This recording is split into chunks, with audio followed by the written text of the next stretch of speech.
Hi, I'm Jen Cushman. I'm a mixed media artist and I am the author of Explore, Create, Resonate, Mixed Media Techniques Using Ice Resin. So today I'm going to show you a really fun project. It's how to make a mold of any object that you want, found objects, fun stuff, and then we're going to pour the resin into the mold and make a cast piece of resin. So this is making a mold and casting ice resin today. So what we're going to start right out now is I'm going to show making a mold. These are some old pieces of hardware that I bought off of eBay that I love and just thought they're fun to make a mold with. So, so I'm just going to pick one of them right now. I think I'm going to pick this fun little handle because it's got a great shape there to it. That's going to be a beautiful cast piece. You can take this after it's done in resin and you can either make jewelry with it or it'll be a great knob for your mixed media books or other things. So I'm going to put these pieces away off to the side and we are going to work with our one little antique hardware knob. So what I'm using here is I'm using a 2-part silicone putty. This stuff is fast. You'll mix it up. You have to work in about 2 minutes in order to put those. And then this is a 2-part silicone putty. It's non-toxic, it's food safe, it's good stuff to use. You can use it with your hands and you won't have any problem.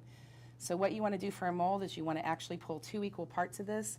This doesn't have to be exact. You don't have to measure it. It just has to be similar little balls. The best way to eyeball it is to just take it and put one piece into a ball, put it aside, grab your other piece.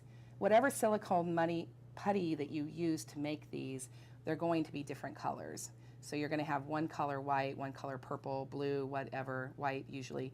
So that way you know when you're mixing them together what is there. So I've eyeballed my 2 balls together and they're looking pretty good except for the white one looks like it might be just a little bit bigger.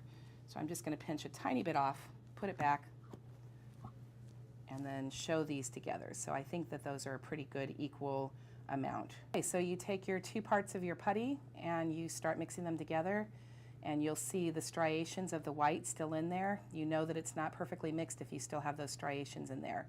So you just keep kneading it. It's kind of like you're kneading a I don't know, piece of bread maybe or something. You'll just kind of knead it all together until it's one solid color.